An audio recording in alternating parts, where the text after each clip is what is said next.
So since I am late, so I will skip the disclaimer. Trading is risky, so please do your due diligence. The topic today is index income trading. Little bit about me. I have been trading for 8 years. I am a contributor at Ladder Trading and I run my own Discord channel. I am a contributor of articles at Bar Chart. I do options mentoring and I write Substack newsletter. And the one that I am talking about is indexincome.substack.com. That's my Substack newsletter, which is every market day that I write. So what is it about and how I do those trades, I'm going to be explaining here. So first of all, what mindset do you need for income trading? I'm not looking for home runs. I'm looking for small daily, weekly wins. Home runs may come, but that is not the focus. It's very rules-based trading, very specific. Scalping is one type of income trading, but that's not for me. The way I trade for income is just knowing where the market is not going to go and sell something there. Okay, those are very high probability trades. So let's look at what tool set that I use for that. I'm definitely using technical analysis. And the most important thing that I look at is Fibonacci retracements. I will be looking at the option Greeks and the expected move, the daily and the weekly expected move based on option pricing. Now, after I determine all that, I am going to be using all types of option strategies, just not calls and puts. I will be using strategies based on the volatility and the probabilities. Okay, so let's look at all the kinds of strategies that can be done. When you have high IV, like we have been having recently, you can do short strangles, short straddles. You can do iron condors, vertical spreads, butterflies, ratio spreads. There's so many different strategies that you can use when it's high IV. When it's low IV, then you can do calendar spreads, diagonal spreads, and long debit spreads. Now, why the high IV that we have been experiencing are helpful to traders, right? Because fear has always is overpriced. In general, during these, when high IV is there, the strategies are done on the assumption that the current volatility that is being priced in is not going to be ultimately realized. So you are getting a lot of premium when you're selling. And if the movement that is expected doesn't happen within the time frame, all the premium gets sucked out and you are able to make money. Hence, iron condors, strangles, butterflies, and ratio spreads benefit in this environment. Now, why do I do index income kind of trading? Most of the stocks follow the market. Most of the stocks have positive correlation with the general market. To trade Apple, you need to know generally what NASDAQ and S&P are doing. So to get to trading Apple, then I have to anyway look and analyze SPX and NQ. Why not trade SPX and NQ, right? That's the general idea. Plus, SPX, NQ, all the indexes, they have ETFs. They have more number of expirations. SPY has a Monday, Wednesday, Friday expiration, whereas Apple only has a Friday expiration. Indexes also have futures options. So you can do futures on options also. So there is, even though you are talking about having Dow, small caps, NASDAQ, and S&P, 4 indexes, but I have, the triple leveraged ETFs. I have the S&P ETF. I have the SPX in itself. I have futures options. So learning 4 charts, I have many different options and many different underlines to actually trade. So now let's go one by one as to when I'm saying I'm looking for small daily, weekly wins, what am I looking for? Okay. SPX has daily expiration, Monday, Tuesday, Wednesday, Thursday, Friday. All 5 days, SPX has expiration. So I just need to make a judgment as to where SPX does not go today, and I can sell there. It may be a small credit that you get, but at least once it's determined where it is not going to go, the probability is high. As I mentioned before, you have in ETFs and index future options, so a lot of options to trade. Plus, with ETFs, indexes being so liquid, and majority of the institutions and everybody tries to trade there, there is high open interest, high liquidity, and at certain fib levels and at certain open interest levels, pinning is possible. So knowing those pinning levels helps you configure a trade for the pin. Plus, you know it's going there. So where it doesn't go, you can sell there. You have no earnings to worry about. So it doesn't matter what's happening. You can trade them every day. Now, when I say it is very specific rules-based trading, so all the high IV strategies are mostly credit strategies. So if I'm doing a $5 wide iron condor and I got $1 for it, okay, maximum profit that I'm taking my profit at 50% of the max credit. I am not going to be greedy because indexes move, they can change and reverse. So 50% of the max credit, I got $1, I take my 50 cents in a day or in 2 hours or 1 hour, whatever, and get out. If it is going against me, loss is at exactly 2x the credit received. So if I got $1 at $2, my stop is already there. Plus I use fibs as my levels. So if it has breached a certain level, then I am doing something. So if it goes back and takes that fib out, that means my thesis is wrong and I get out. So I don't even wait sometimes for the 2x loss. For calendars and diagonals, they operate a little slowly. So I'm looking for 25% of the profit. Okay, that's what I'm looking for. Now, when I'm saying that index income, it is just like knowing where the market won't go. So I'll take the Fibonacci retracements, the weekly expected move for the index. Those are tangible levels that I can trade against or to, right? If I'm expecting it to go towards certain level. Selling options at strikes where the market won't go easily provides weekly income. Now, same thing, right? Pinning butterflies, ratio spreads, they not only provide a chance of weekly income, but also asymmetric gains.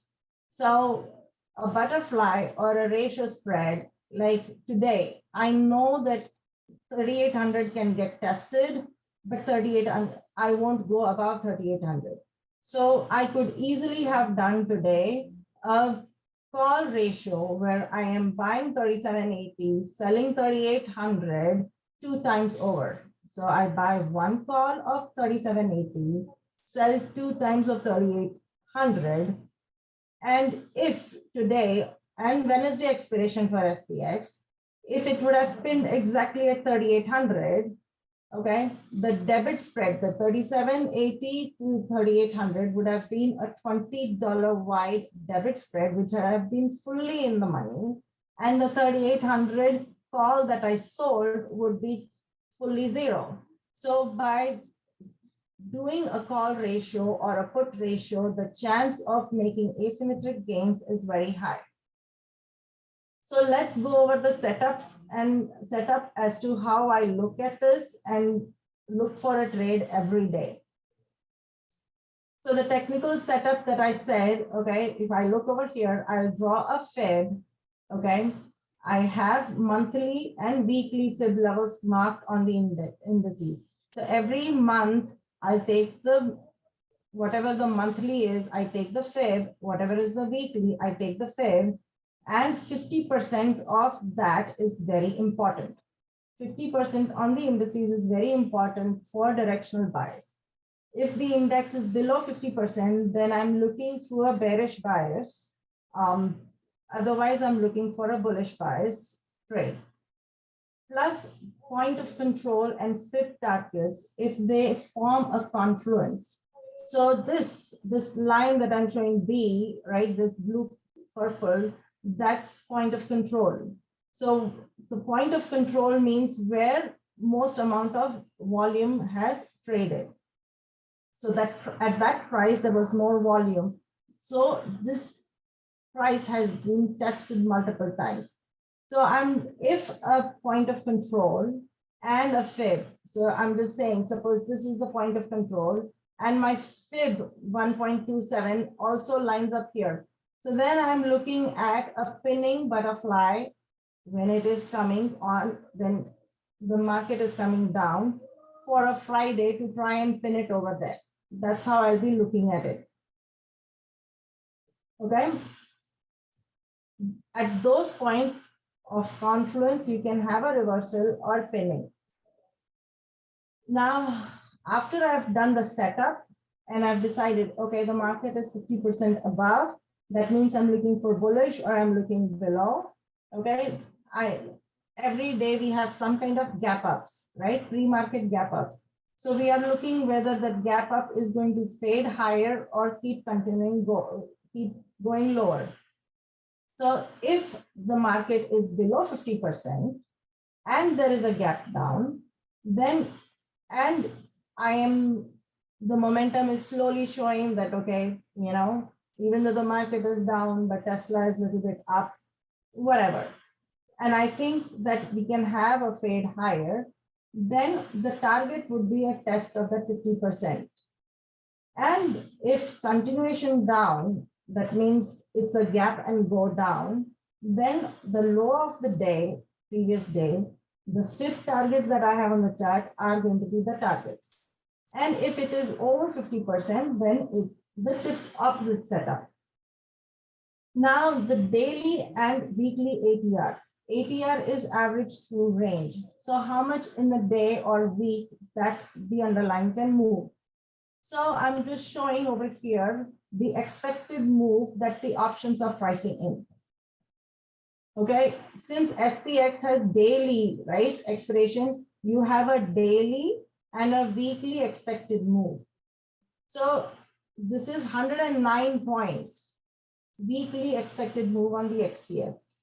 So yesterday, if you're thinking about it, okay, we came down, we gapped up almost more than 1%. That means you are up more than 55 points. And the daily, right, the daily expected move was 52 bucks. Then we kept rising almost another 1%, right? That's almost another 50 points we went up. But the weekly expected move was $109. And you saw that from that point onwards, it reversed. So these weekly expected moves become the resistance. So I marked that on my chart. So I have a weekly expected move on the upside and the downside and the fibs. Those are my levels to trade against. Okay.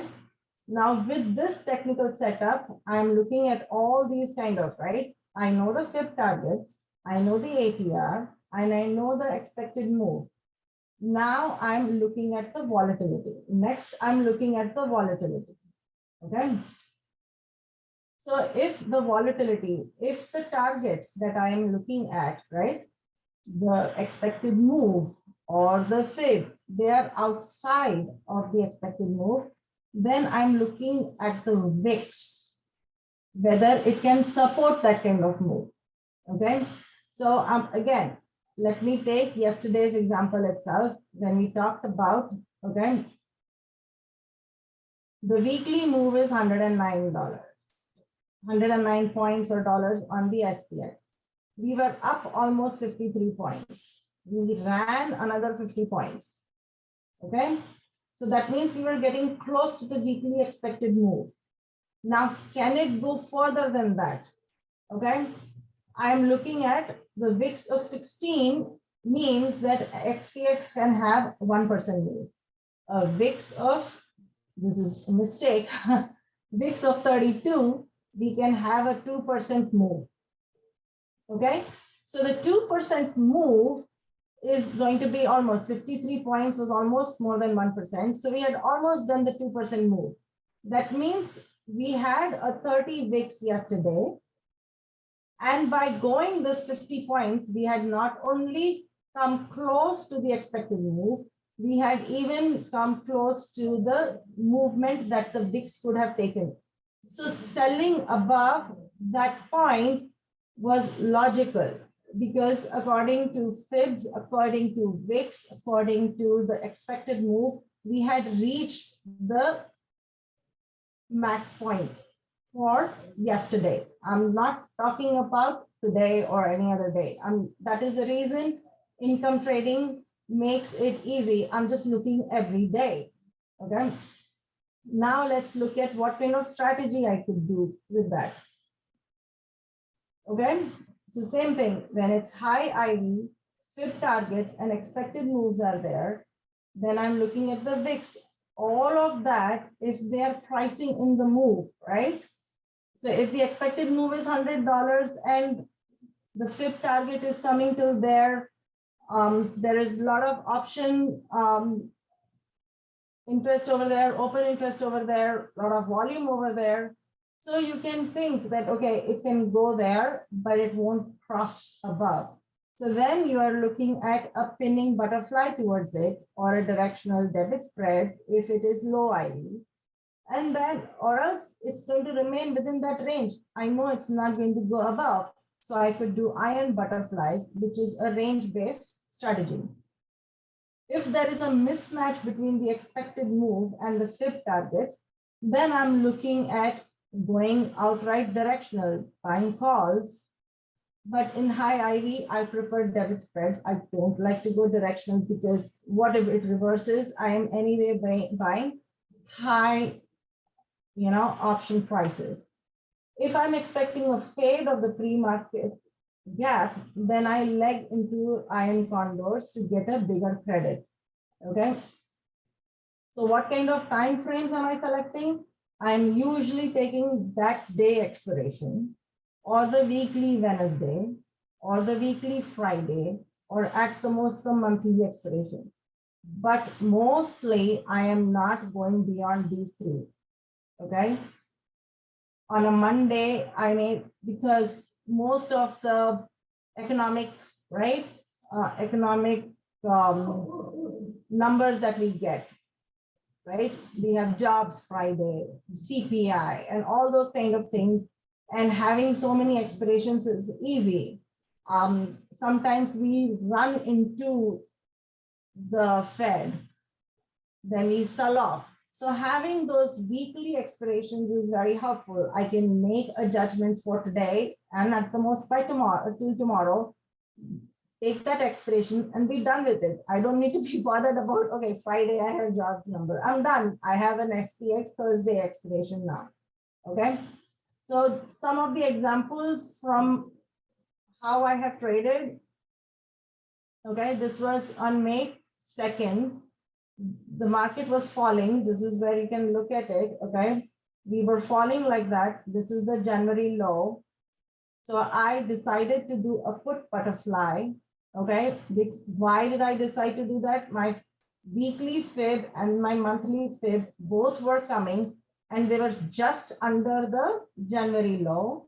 So I'm like, okay, I'll have a butterfly targeting these 2 points and I will enter on that 0 DT if it takes this out. Okay, that was my pre-market plan. I send this out before the market opens. And this butterfly was a $5 white butterfly. And I paid 50 cents for it. It was priced at 50 cents. So if it closes at 404 exactly, I would have made 500 on it. Okay, by paying only 50. If it closed close to 406, where this was my fib target, okay, 406, then I would have made 300. And if it pinned at 400, which means it undercuts all this and comes directly to the monthly support, it would have been still there inside my butterfly, but I would have made only 100. Okay, so that was my plan. And let's see what happens. Okay, so my put butterfly was 0 DTE, 409, 404, 399 put on SPY. I decided these strikes because the VIX was in 30s, which means around 2% daily move was possible. So I tried to that 2%. That means it could either go to that weekly or it could even overshoot to the monthly fib support. Okay. So I configured a butterfly which took care of both those levels, and I made a butterfly. Okay. And the title of this post, okay, fibs work. So I'm just like, exactly, it came to that point and turned. The SPX undercut the fib support of 406.80, which was the weekly, and reversed. So because it reversed right away, I had to take my profit because I knew it was reversing. That means I have to get out of it. I took my profits on the butterfly and I was able to close it for 220. Okay, I still made 3.5x return on it because I had gotten actually. So when I wrote, it was pricing at 50 cents, but I got filled for 60 cents. Okay, so now let's see which all other trade strategy could have been done and why a butterfly strategy over here was the best. We had high IV. It was a specific point at which I was targeting. Okay, so high IV strategy, butterflies really worked well. So I paid 60 cents and I was able to get out at 2.2, which was a 266% gain. And it was 0 DT. That means I had that day itself, I had to get out. Now, because the market was going down, you could have bought a 407 put. Okay. And at that time, it was pricing at 89 cents. By midday, when it was going down towards the 406.80, it was 177. By end of day, it was only 1.5. So you could still, you made money, it was 90% gain. You could have done a put debit spread. 409, 406 put debit spread would have costed you 75 cents, but you would have been able to close it only for 156, a profit of 108%. So any strategy would have made money if your direction was correct. I get that. But choosing a strategy based on the IV, based on certain fib levels, where to target, I was able to get better returns. Okay, so strategy selection is helpful in this. Now, all three trades worked, but now if you look at it, the risk management for me is paying the least amount of debit. Okay, if I pay the least, I lose the least. So I would have paid 89 cents if I would have taken only a put. I would have paid almost 75, 80 cents if I had done a debit spread. But for the butterfly, I had paid only 60 cents. So I paid less, made more by selecting the right strategy. Okay, so that's how I manage my risk, is selecting a better efficient strategy based on IV and probabilities. Now, this is another trade. Don't worry, I'll be showing you a loser too, but this was a winner. On June 4th, if you look at it, okay, we had this pop directly came on the Keltner channel in the Bollinger Band, and it was falling. This is SPY again. Okay, the VIX, I was looking at the VIX futures, they were not down, and still the SPX had reached a Keltner channel and was bouncing down, falling down.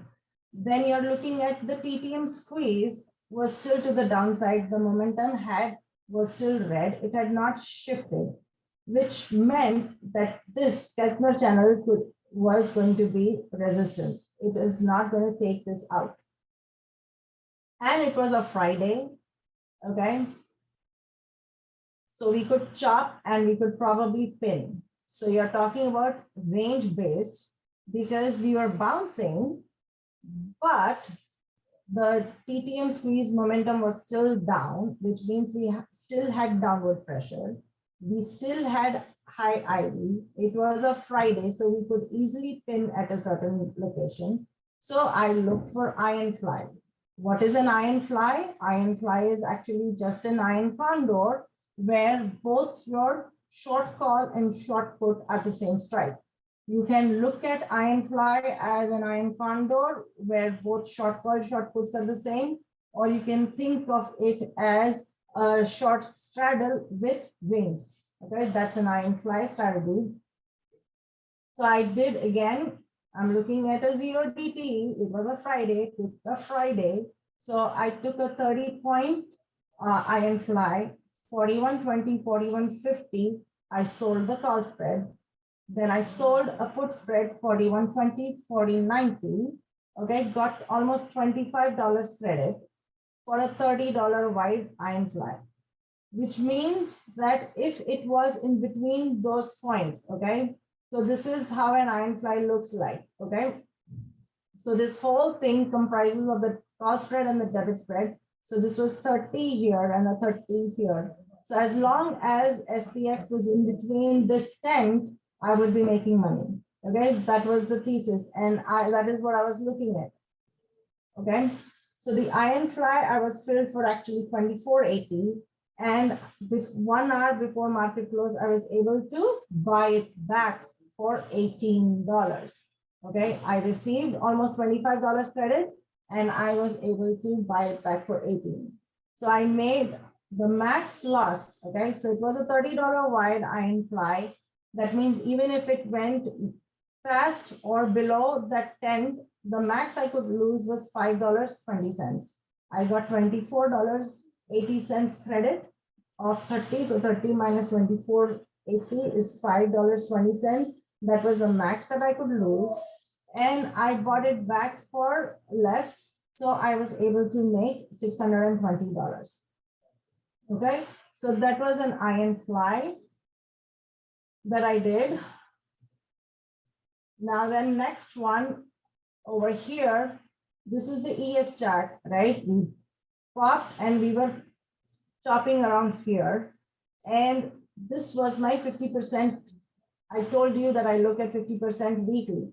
So this was the weekly 50% line. And I was still anticipating that we go higher, not go lower. So I intended here, after writing this, I intended to sell over here a put spread, okay? And I know it was very close enough, but I could have gotten good credit if it breached the 50%. It was above the 50%. So my bias is the moment it goes below 50%, I am wrong. So I would have not even waited for my short to get tested. I would have been out. Okay, so that's what I have written down over here. And I sold a put spread. So 40-40, 40-35 put spread, 0 DTE. I got 90 cents credit, and the market rallied, and I already had my OCO order and 50% of max credit. I got it. $45. Yes, it seems $45 seems less for income, but that's on one contract. I would have, I was selling very close to where the market was at that time. So if it came to this 50%, I would have not lost a lot either. On 5 contracts or 10 contracts, I easily made $450, $500 for the day, and I'm done. I would have not lost a lot because I would have not let it cross. The moment it crossed the 50%, I would have been out. Okay, so I'm not risking the entire width anyways. Okay, so it may feel that I got very less credit, but when you're doing 0 DTE or you're doing, weekly, the amount of credit you may get less. But once you've chosen the direction and a stop where you think you're wrong, it is a high probability trade according to me, and that's how I trade.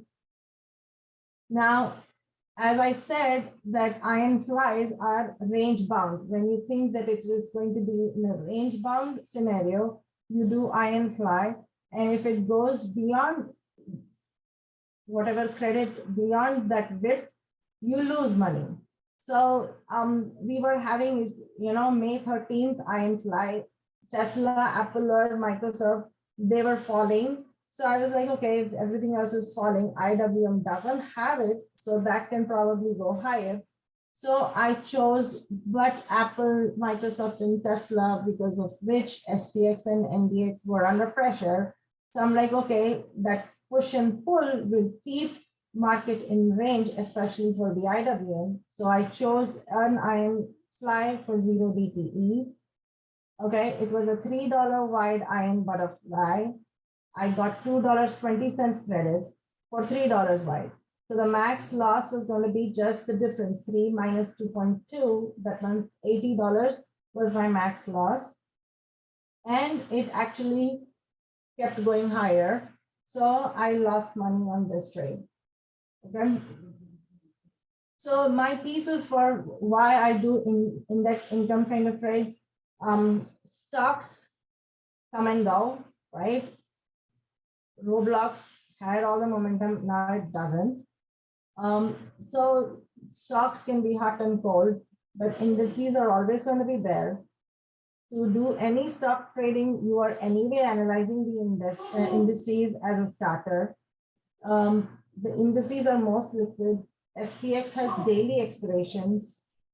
You have no worries about earnings.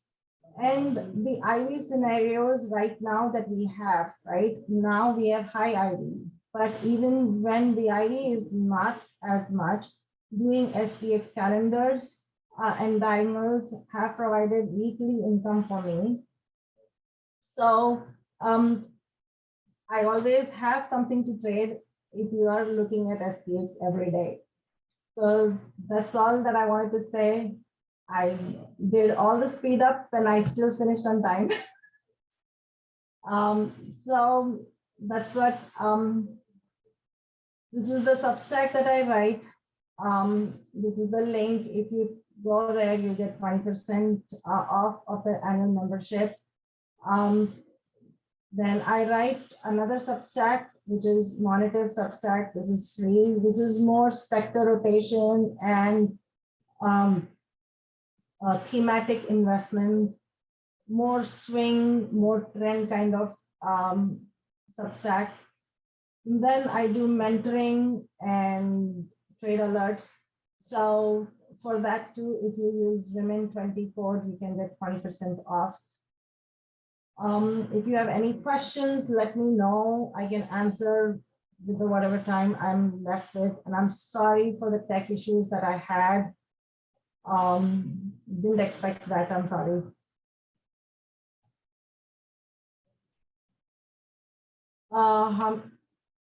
How many trades do you offer with your service?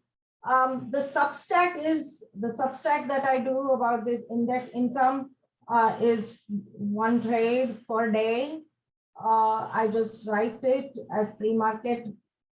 That is the Substack that I write every day, pre-market. Well, before 8 a.m. Central, it goes out. It will show any SPX or IWM or NASDAQ analysis and the chart, the reasoning as to why I'm thinking. I will explain the trade that I'm putting. The next day, I definitely put that trade on, and whether it's a loser or a profit, next day I update that. I update what I got, what I didn't get, and write the next day's post. So that's the Substack. And right now, with the way market is chopping in my Twitter trade alerts, and mostly in cash, I'm doing very little trades.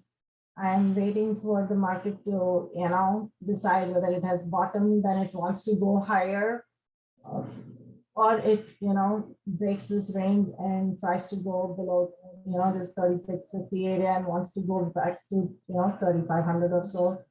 So I have some positions, but not much. But it depends, right? When market is slow, you have no trades. I do what the market tells me. Any other questions I can answer? What is a butterfly? Anything else? I mean, it has worked for me. Just looking every day, I have to anyway. In 2020, when the market was going higher, yes, you had Tesla, right? Every day Tesla keeps going. Yes, you can YOLO cause that. But if Tesla is going higher, your SPX is going higher too. And then you can, right now, index income trades make a big part of it. But even then, you buy a Tesla call because it's going higher. You can finance it by selling an SPX put spread, right? You don't have to do so that way. Even if your Tesla calls don't pay you much or it didn't move as much as you thought, and but knowing SPX levels and knowing the NASDAQ levels every day, and selling something where it won't go provides you either income, or you can think of it, it has paid for one of your YOLO calls, right?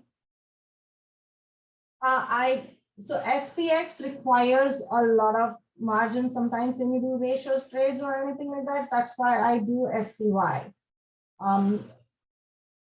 Because I'm doing zero DT kind of trades, you need to have at least $25,000 because you cannot sell the same day, right? So you need to have that pattern day trading thing because these are day trades. Ultimately, if I'm buying a zero DTE, I'm buying today, selling today. So you need to have that kind of access. That's all. I don't do big trades at all. Right now, especially with the way market is, I'm being very conservative. But selling a $5 wide QQQ put spread, you just need $500. Or selling a $5 wide call spread, you just need $500. So the amount of money that these trades require are not big. It's just that you are selling and buying mostly zero DTE or that